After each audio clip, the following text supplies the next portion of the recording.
Am I audible?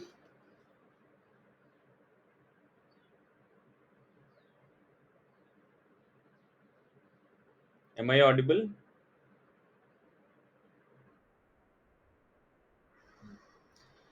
So last time you asked about eigenvalues, right?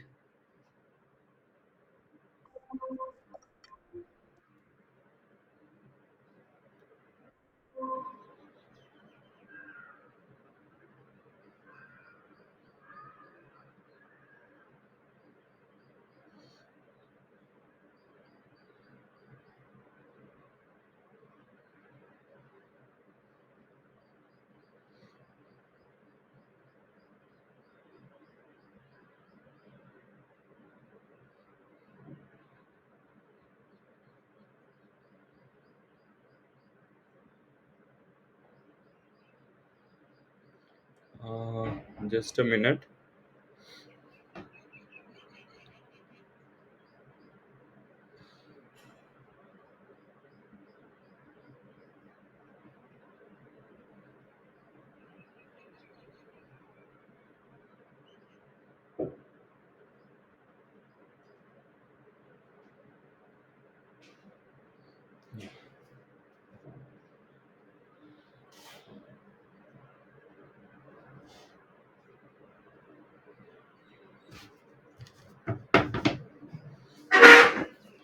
So good morning, all of you.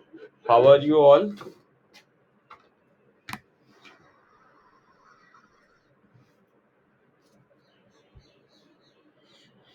Uh, am I audible?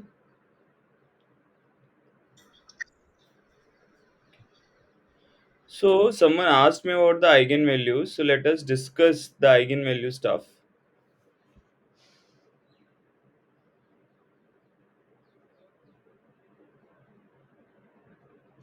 So does everyone knows what are eigenvalues and eigenvector?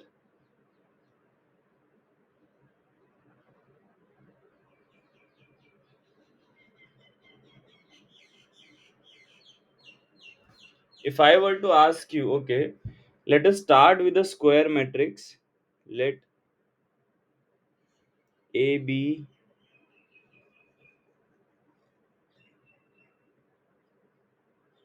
an n cross n real or complex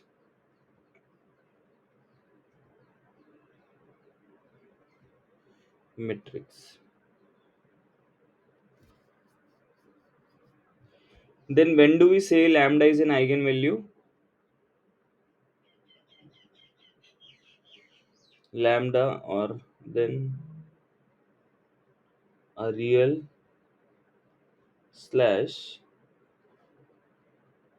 complex number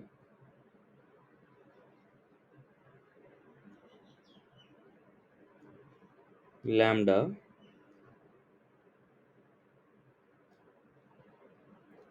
is said to be an eigenvalue of A. Can anyone tell me?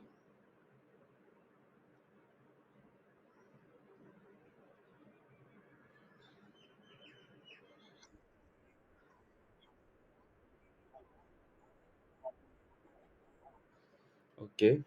If very good. If determinant of A minus lambda I equal to 0. Very good. So let us see what does this mean, and is there any other characterization that we know? Okay, let us see this. Now we know determinant of A minus lambda I is 0, and we have done this in the class that this happens if and only if and what can you say about the invertibility of A minus lambda I? Will if determinant of A minus lambda I is 0, then what can we say about, will it be invertible or non-invertible? Yes, this is not invertible.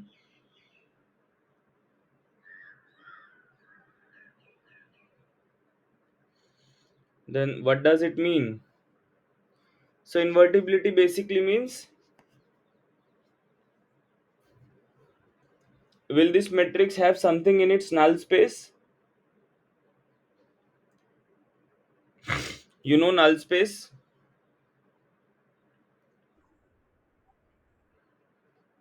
Okay. Uh,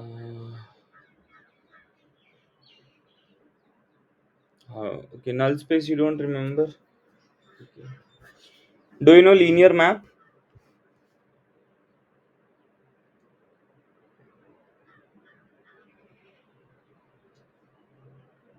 Can I say, okay, null space?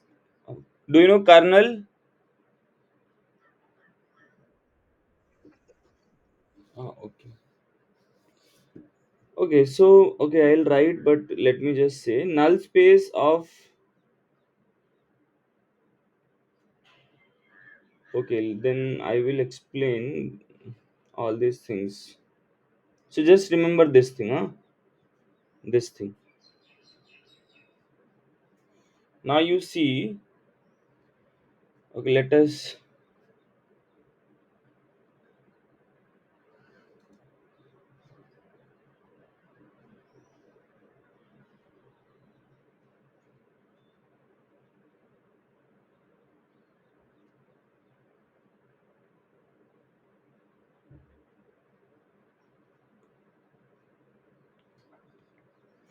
if you start with an n cross n matrix,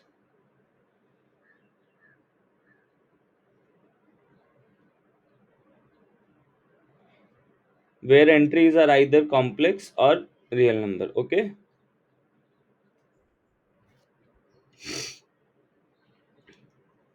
Then you can think of A as an operator from Rn to Rn, am I correct? X goes to Ax, am I correct?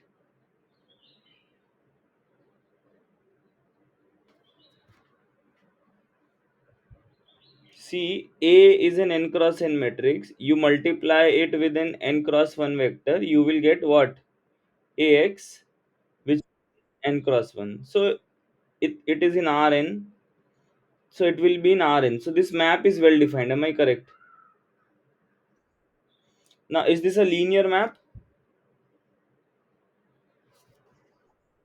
Yes. Because matrix addition is linear, right?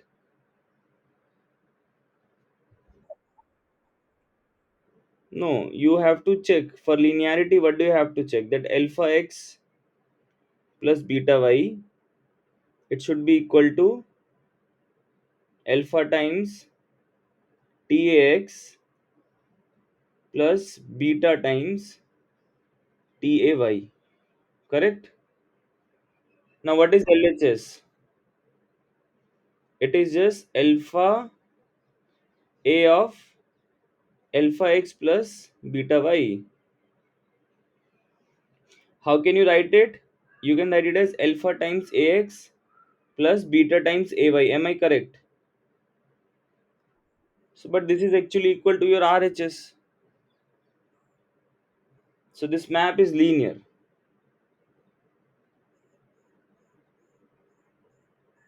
TA is a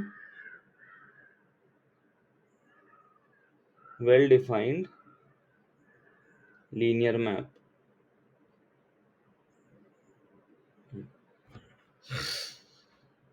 Now, what can you say about injectivity of, uh,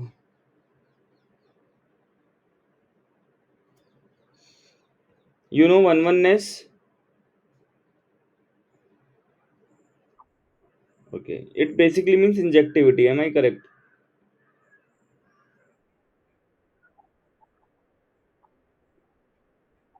Yes. So TA is injective when, if and only if TAX, TAY, this thing should imply X equal to Y. Am I correct? And this happens for all. Yes, yes, yes. Now, because it is a linear map,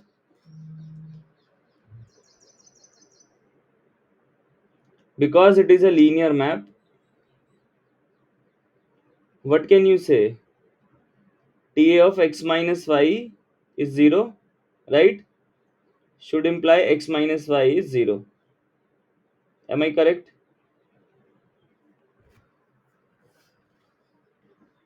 You just take it to this side and use linearity. So this means this will happen if and only if Tax is 0 implies x is 0,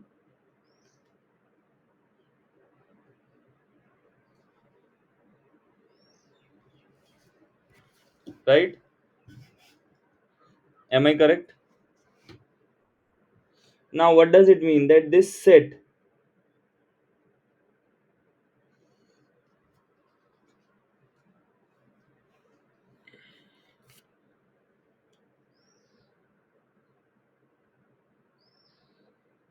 the set given by all those x in Rn such that Tax is 0, this set should be 0 set. Am I correct? Just look very carefully. Because by previous condition Tx is 0 if and only if x is 0. Am I correct? Yeah.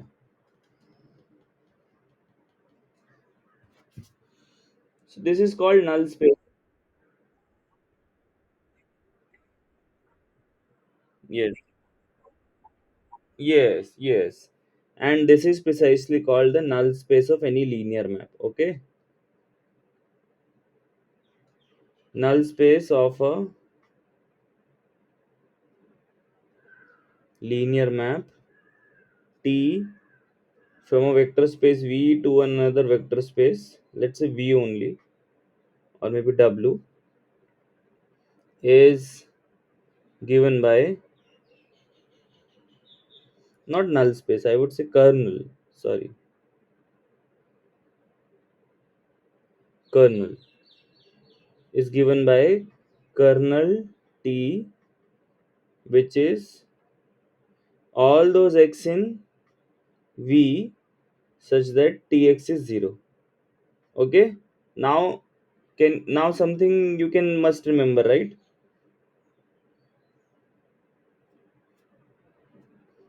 Does it seem familiar?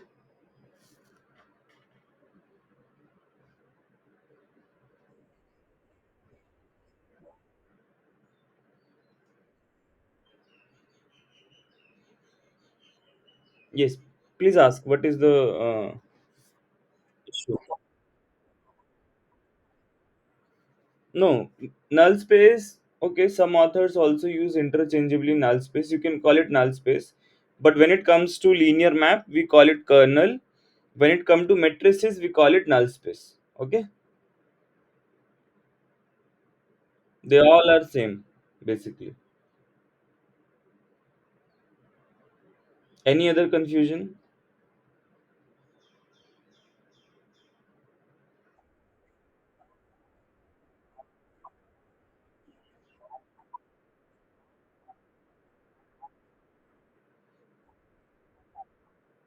No. What do you mean generalization of what? How do you define null space? First of all, tell me.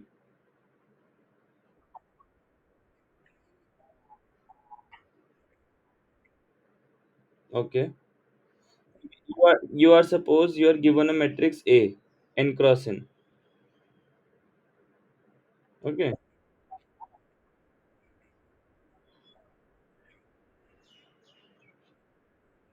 No. Okay, let me define null space because you have to tell very precisely. This is the thing. Okay. Let A belongs to m cross n.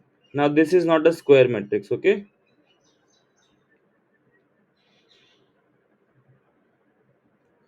Then null space of A is defined as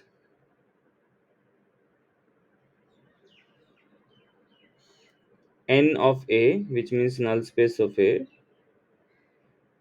So I want something AX is 0, right? So X should come from where? Rn or Rm?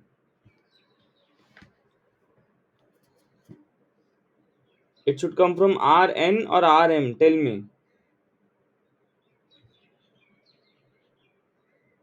AX. X is M cross N matrix. So what should I put here? Yes. So N. X is coming from Rn. Okay. Is it clear? So this is the null space. The definition of null space is this.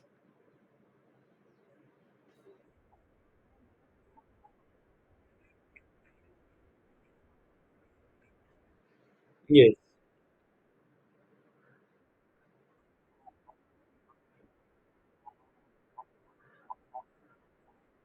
Yes. You see, you just think as what are all the vector when multiplied with A goes to 0. Okay.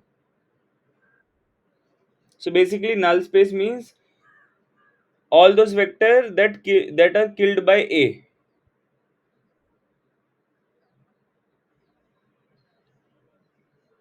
Yeah. Now what does it mean? Now use the definition. Let's go back to original problem. So this is x belongs to Rn such that what was TAX? It was AX, right?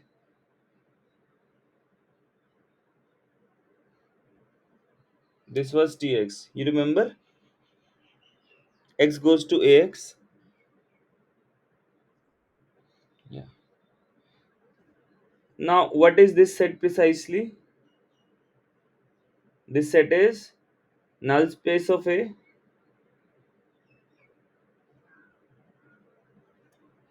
Am I correct? Yeah. So TA is injective if and only if null space of A is 0. Am I correct? यही तो proof किया ना. This is what we have proved. Yeah. Now do you know pigeonhole principle?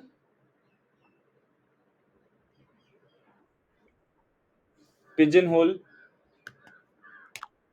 Oh, okay. So for example, you know this TA is a map from where to where? It is a map from Rn to Rn. So they have same dimension, the domain and the codomain. Now if such a map is 1 1, will it be onto?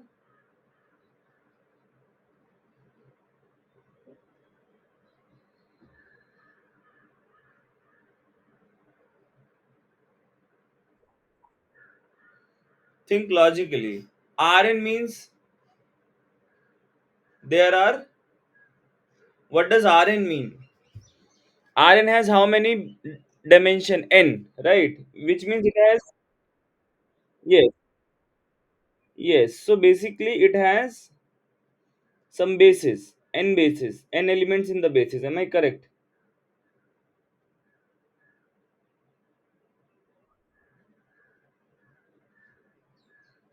Let us say T is injective. T is a linear map which is injective. Injective, what does, so E1 will go to, tell me, E1 will go to, okay, can E1 need to go to same element? T is injective, remember.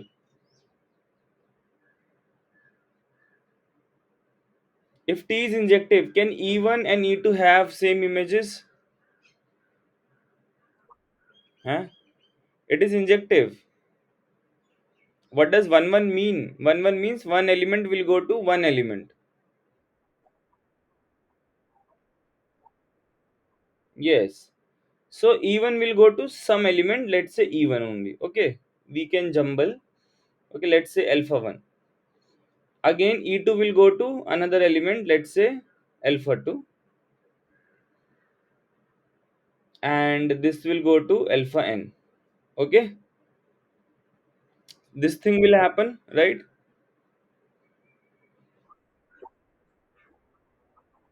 Yes, in order to maintain the injectivity. Okay, if I am writing now, then these are basic facts from linear algebra. But then okay, let us prove it. Maybe lemma.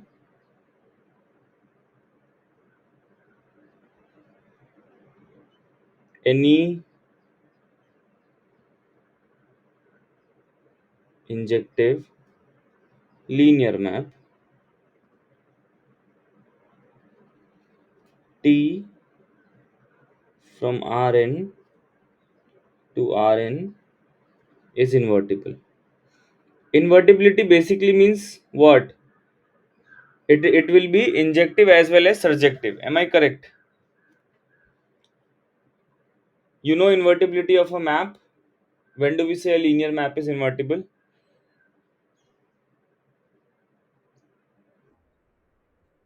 Oh my god.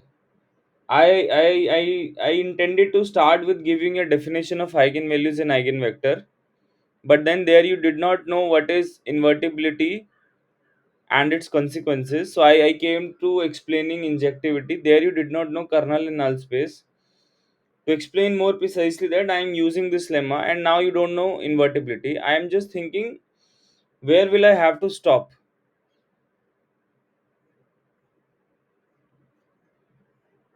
Okay.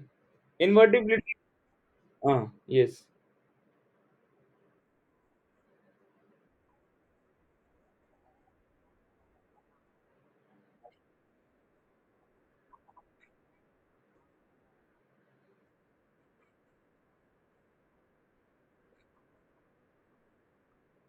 See, eigenvalues are integral part of numerical analysis. And I'm doing this because someone very specifically asked me. Where is he? Bishwajyoti, are you there? So you asked me about eigenvalues the last time. You remember?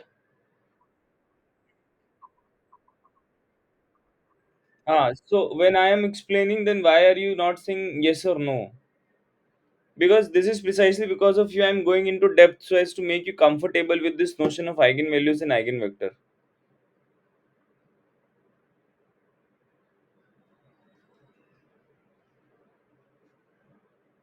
Anyway,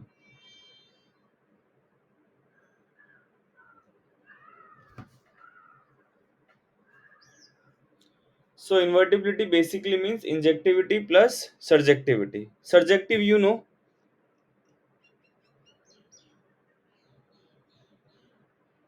surjective means ontoness. You don't know surjectivity? You don't know? I'm confused. Say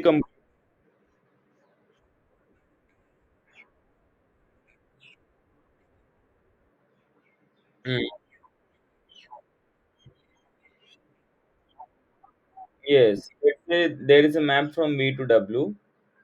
You start with any W in W, then there exists some element V in V such that TV is W. Am I correct?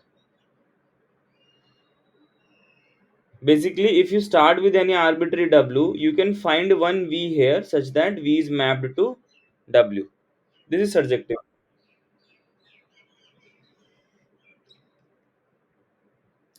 Now my question is, so in this lemma, what do we actually need to prove? We are starting with an invertible linear map. Oh, sorry, injective linear map, and we want to show that this is invertible. So basically, what is left to prove surjectivity? Am I correct? Yeah. Yes. So how do you do? You start with any let Te1 be alpha 1, Te2 be alpha 2, and Ten is alpha n, where E1, E2, En are standard basis of Rn. Okay.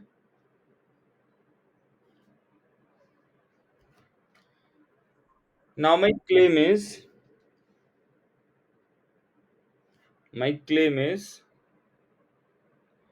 this alpha 1, alpha 2, alpha n, these are also basis of Rn.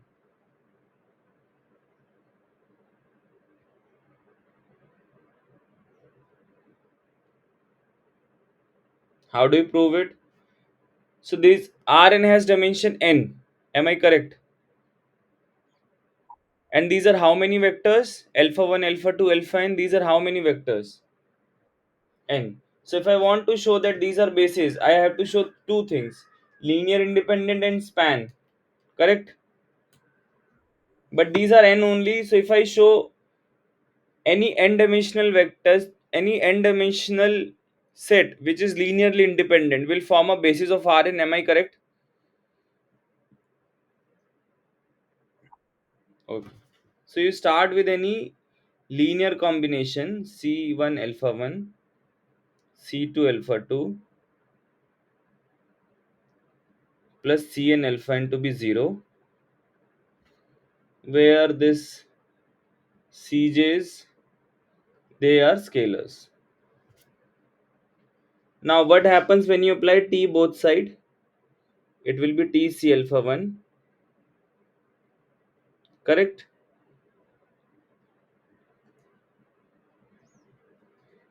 T0. What will be T0? Any linear map maps 0 to 0. Now you just,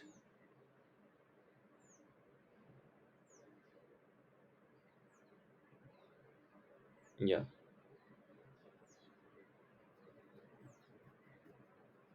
just a minute. What have I done?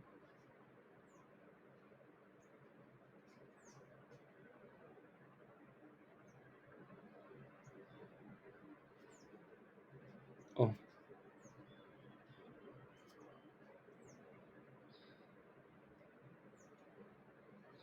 Hmm.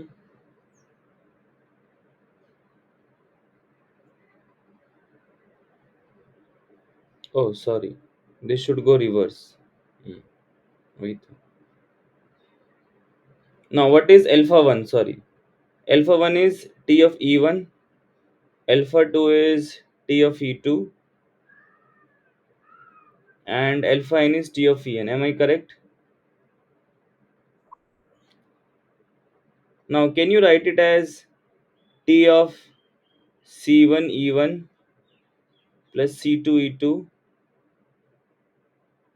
up to so on and so forth? We can write it like this, right? But T of something is 0. You see T of X is 0, but T is injective. So, what does it imply? C, the element should be 0, correct?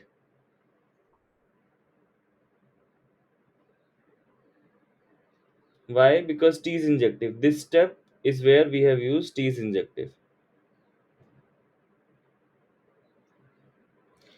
Now, will this imply C1, C2 all are 0?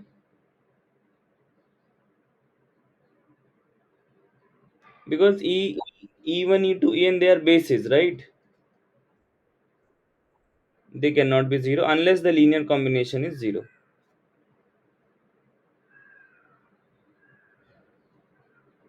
So you started with any arbitrary linear combination of alpha i's and you proved that linear combination has to be 0. What does it imply?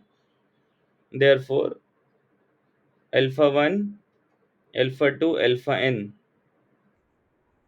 are linearly independent in Rn. Any linearly independent set of n vectors in Rn is a basis because dimension matches. Not R, it should be is linearly independent in Rn. So hence forms a basis. Now can you see that T is surjective? You started with images of E1, E2, En, and you showed that their images form a basis. So image has to be n-dimensional, correct? So what is the n-dimensional subspace in Rn? Rn itself.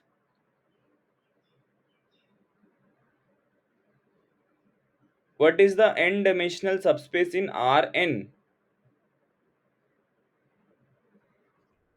Yes.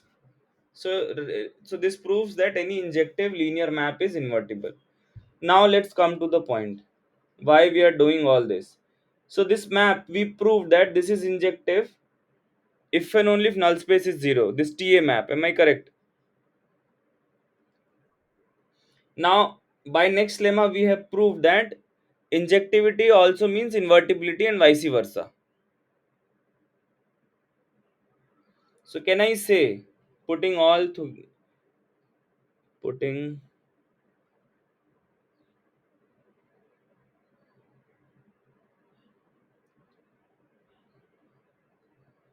everything together,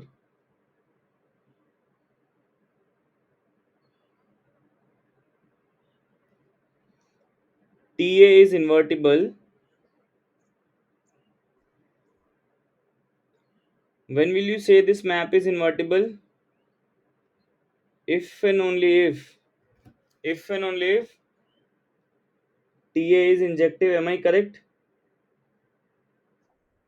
Now when was TA is injective? We proved this. When null space of A is 0.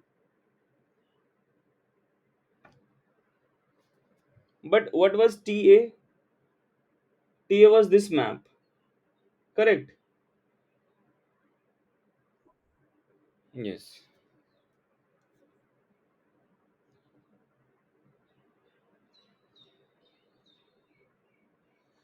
Okay, now you know all this thing. Okay, now let us get back to the eigenvalue formulation. Now determinant of A minus lambda I is 0. Okay, one more thing. TA is invertible.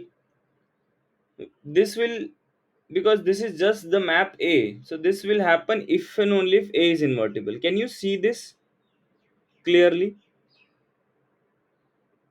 Because then the inverse will be given by A inverse X. Am I correct?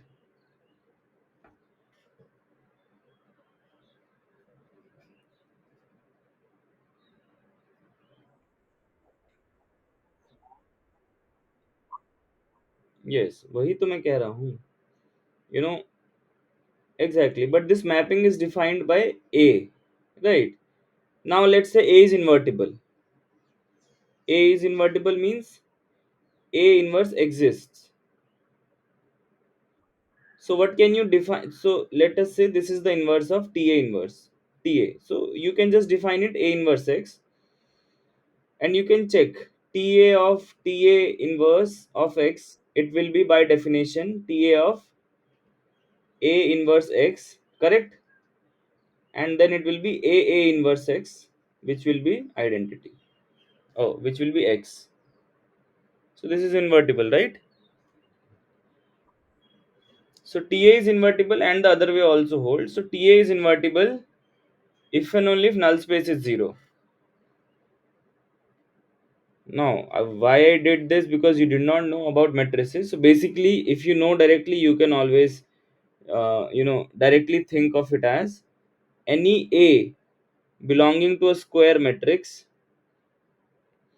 is invertible if and only if null space of A is 0.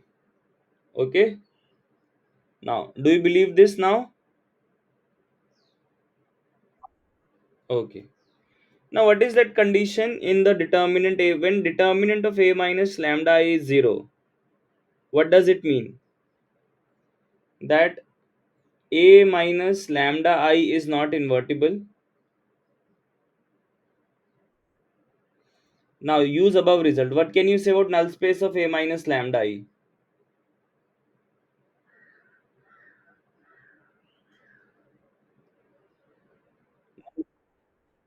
Yes, null space is not equal to 0. Am I correct? What does it mean? It means basically that there exists some non-zero x in Rn, correct? Such that x belongs to null space of A minus lambda I. Am I correct? Null space is non-zero, which means there is a non-zero vector in the null space. Correct? This is what I have written. Now tell me what so can I write it as there exists non-zero vector x in Rn such that what is null space of A minus lambda I? It is all those x which goes to 0. Am I correct? So if x belongs to this, which means it should happen, right? Now you can formulate it again. So this happens if and only if there exists a non-zero vector x in Rn such that Ax is lambda x. Am I correct? Yeah, and this is the definition that you can also see in many other textbook, but both these definitions are same. When did you say lambda is an eigenvalue? You just proved, right? You in the definition, lambda is an eigenvalue of A if and only if determinant is A minus lambda is 0. Correct? Now here we have proved that it is same as saying that there is a non-zero vector x in Rn such that Ax is lambda x. Am I correct? Yeah. Identical means, you know, so what is an eigenvalue basically? Geometrically. Is the picture somehow clear? The geometric picture? See, when you say determinant of A minus lambda I, the geometric picture is not much clear. Correct? But if you see this characterization that there exists a non-zero vector x in Rn such that Ax is lambda x, somehow some characterization is clear. This reveals a geometric feature of eigenvalue. That is why I was so focused on this part. Let us say we are in R2. Okay. So what does lambda, if lambda is an eigenvalue, then what does it say? You start with there will be some vector x, okay? Then Ax will be nothing but in the same direction, like Ax will always lie in this line. Oh, no.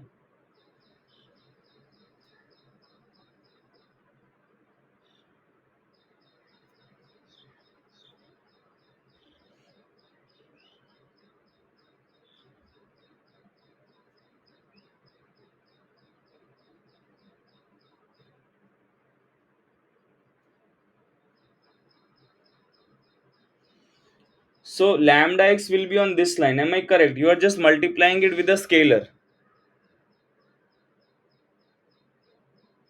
Hello? So what does the geometric interpretation of eigenvalue? Eigenvalue is a number, basically something, when you multiply it with a matrix, like if lambda is an eigenvalue of A, then there is a non-zero vector, and when A acts on it, it lies on the same line. See, lambda is an eigenvalue of A. You start with an lambda, which is an eigenvalue of A. Now, what does it say? That there will be some x non-zero such that Ax is lambda x. Now, Ax can be anything, right? In general, Ax can be anything. If x is here, Ax can be this. Ax can be Ax, this is x, this is Ax. Ax can be this also. Am I correct?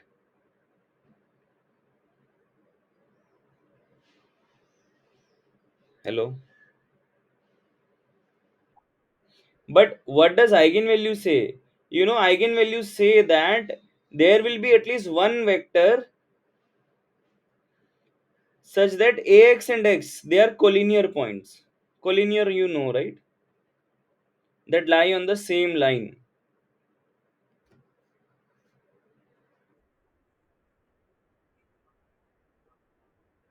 Lie on the same line. This lambda means scalar, na?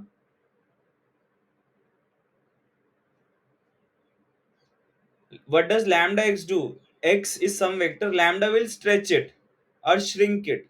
Correct?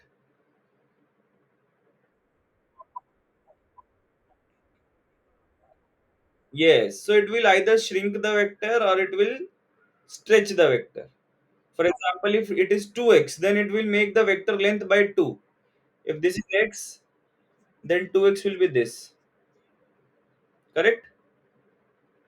Yeah. So this is the geometric interpretation. Biswajyoti, who was the other fellow? Biswajyoti, is this clear?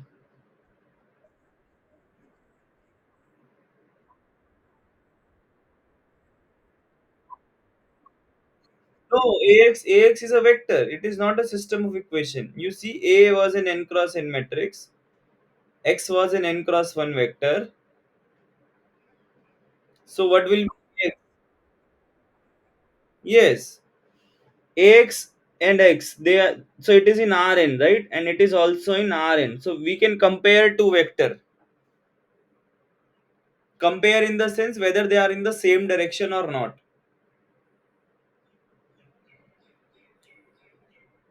And then in general it is not. But if lambda is an eigenvalue of A, then we have that there will be at least one vector X such that Ax and X will lie in the same line. Okay, which means A will keep fixed. Line is always in the same direction, right? Direction means, yeah, it can be negative. If X is here, then Ax could be here, right? But line will be same. Okay.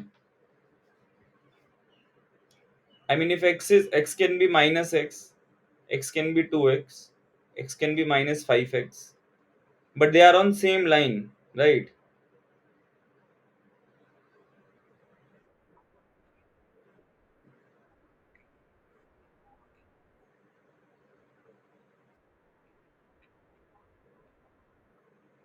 Mm-hmm. Not all. We are just sorry.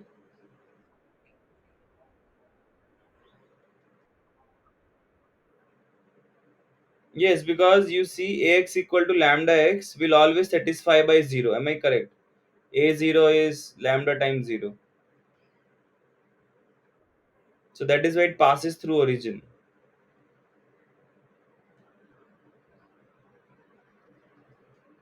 Okay.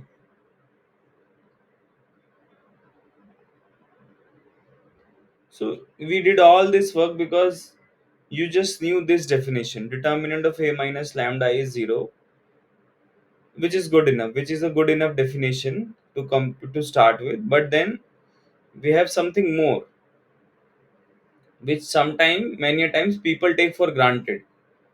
How does this, Ax equal to lambda x comes into the picture? It comes precisely via linear algebra. Okay. So I hope these two characterizations are clear now. Now, can you tell me what is determinant of A minus lambda? Is it a polynomial?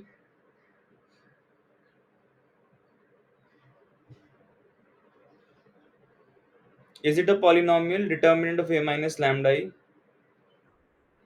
And it is called characteristic polynomial, in fact, right? Now, determinant of A minus lambda is 0, which means we want to find the roots of. Now, I'm going towards linear algebra. Okay. Oh, numerical analysis. I'm going towards numerical analysis. So it is comfortable to think that whenever we have a matrix, we would like to compute its eigenvalue. Correct?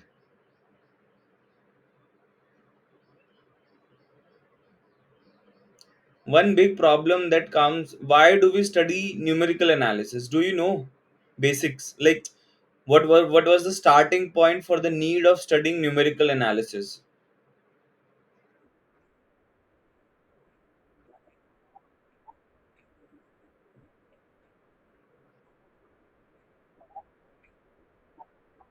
Yes, exactly. There are some system of equations. Let's say there are 100 cross 100 system, and if I ask you to solve it, it will take. First of all, why would it be solvable? Not every system is solvable, correct? Not every system admit a solution. We know this. But numerically, people thought, okay, maybe we do not have the exact solution whenever the solution exists, but who cares? We can deal with approximate solutions, correct? Approximations are good enough. If error is if error is in our control, then we can always work with approximate solutions. And to deal with approximate solutions, you don't need the exact solution, which is a good enough thing, which means you don't have to be accurate. You can.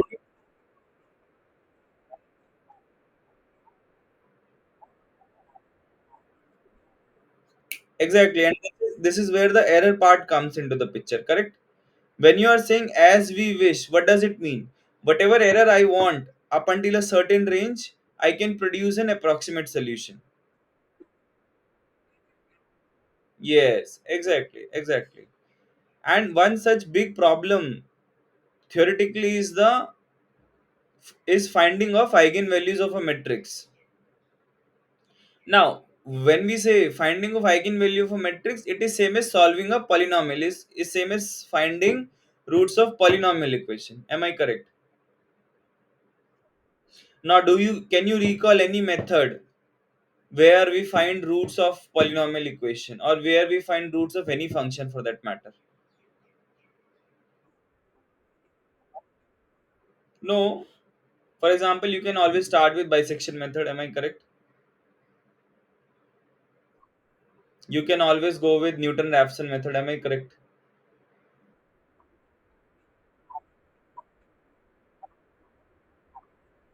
Nah. Numerical, numerical method.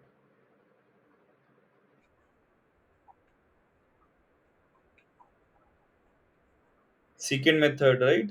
All, yeah, but all these methods are approximations to the original problem. So good enough. Okay.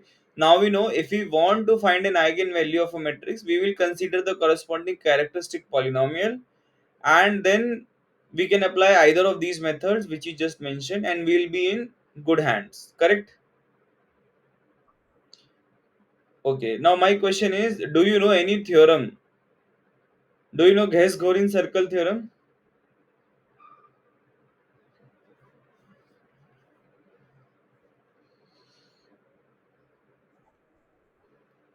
Ghais-Gorin circle theorem. Why this must be in the course. It was in the syllabus. Okay. Yes. Okay, maybe I am pronouncing it wrong. It can so happen. Ghais-Gorin circle theorem, basically it gives you the disks in which the eigenvalue lies.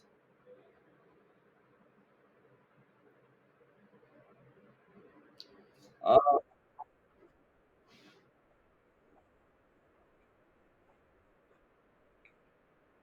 yes, yes. See. So this is called location of eigenvalues, basically. If we can. So eigenvalues are not easy to determine, but eigenvalues are important to determine. This all you agree, right? But Ghais-Gorin circle theorem is a tool which gives you, okay, in this. So eigenvalue can lie in entire complex plane or entire R2 plane, correct? The plane is too big. Where will you find it? Am I correct? Imagine. Yeah.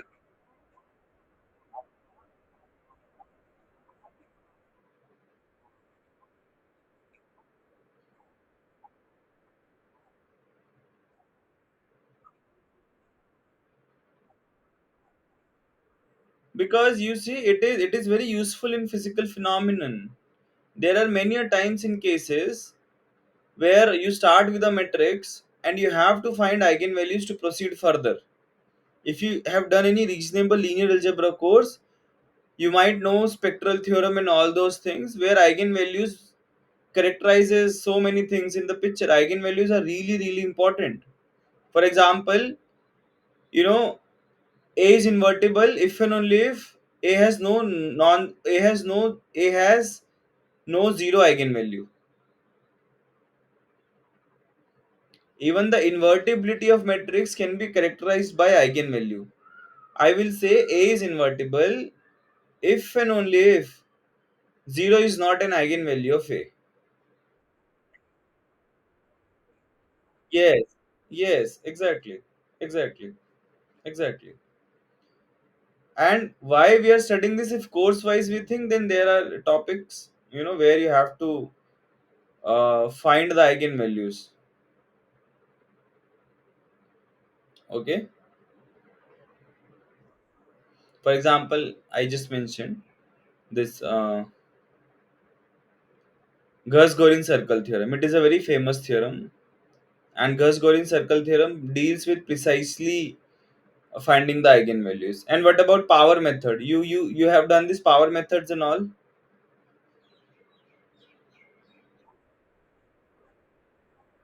All these power method, inverse power method, they deal with only finding the dominant eigenvalue. Dominant eigenvalue means eigenvalue of maximum modulus.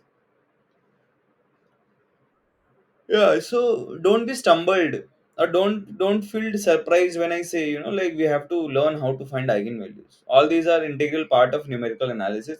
See, numerical analysis is, don't separate it from linear algebra or analysis. This is one thing that I have observed. Whenever because see, all these, whatever we do, I cover the conceptual part, because if I start teaching all those things that are already there in the videos, then it won't matter, correct? And these are what the instructions have been. I teach the conceptual part, which means whatever goes into the proof of those statements, and you learn the techniques there. But whatever analysis and linear algebra goes behind those technique, I cover that, or at least I try to cover that. And this precise lecture is happening because some of you guys mailed me.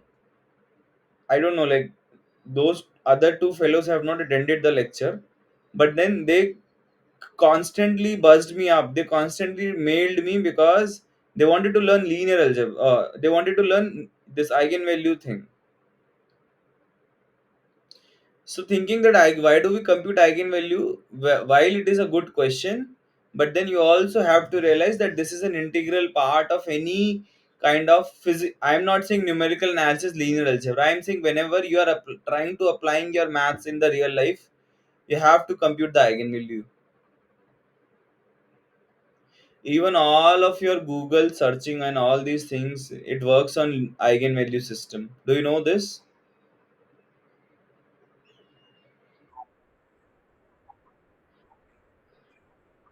So whenever you make a Google search, right? Let's say you typed something.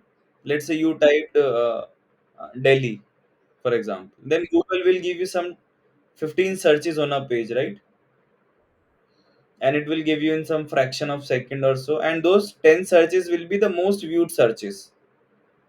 Then you go to page 2, you will see another 10 searches about Delhi, right? So but Google make this search for you based on how popular the first search will be, the most popular search, the second will be in the second in order, and so on and so forth.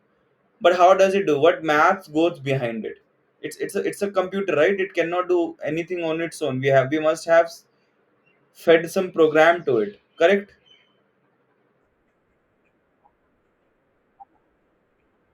It is solely based on determination of eigenvalue. Okay. Not only like some part of it, it is solely based on this eigenvalue. You can search in your free time, Google, you search the $1 million eigenvalue, and you will find related articles to it. Okay. Yes, and this that would be an interesting read for all of you. But anyhow, let's come back to the topic. So whenever we want to determine an eigenvalue, we want to solve a characteristic polynomial, and so there are two things.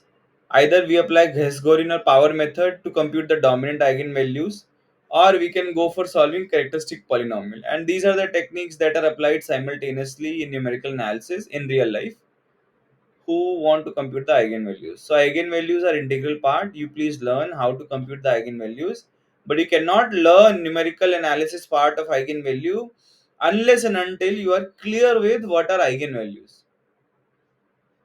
You will try to approximate something when you know what that thing originally is. Am I correct? You cannot approximate something that you don't know. And, like this is like, I want to go to some place. Whenever you go to some place, you go first in the approximate area, right? You don't directly jump onto the location. That exact location is your exact answer. When you're going, you will new place, I am saying, like you have an exam, you're going to this something school, but you have not seen, so you will ask people. But you can only ask people when you are in the approximate area. So if you don't know where this school is originally, then entire world is your destination to roam, right? So same thing happens here. Unless and until you're clear with originally what.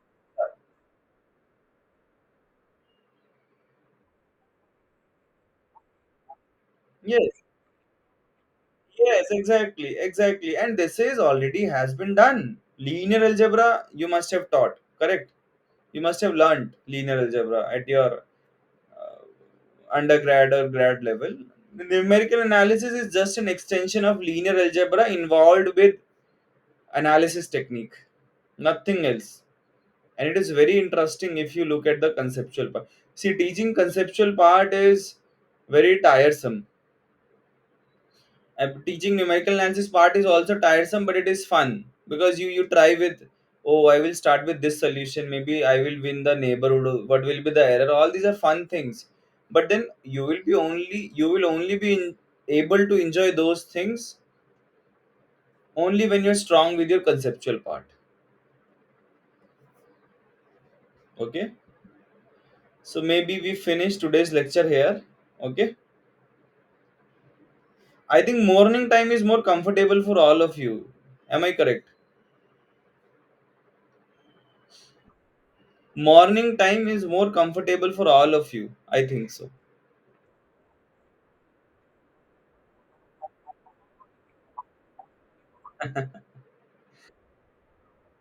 Okay. Okay, then. See you later.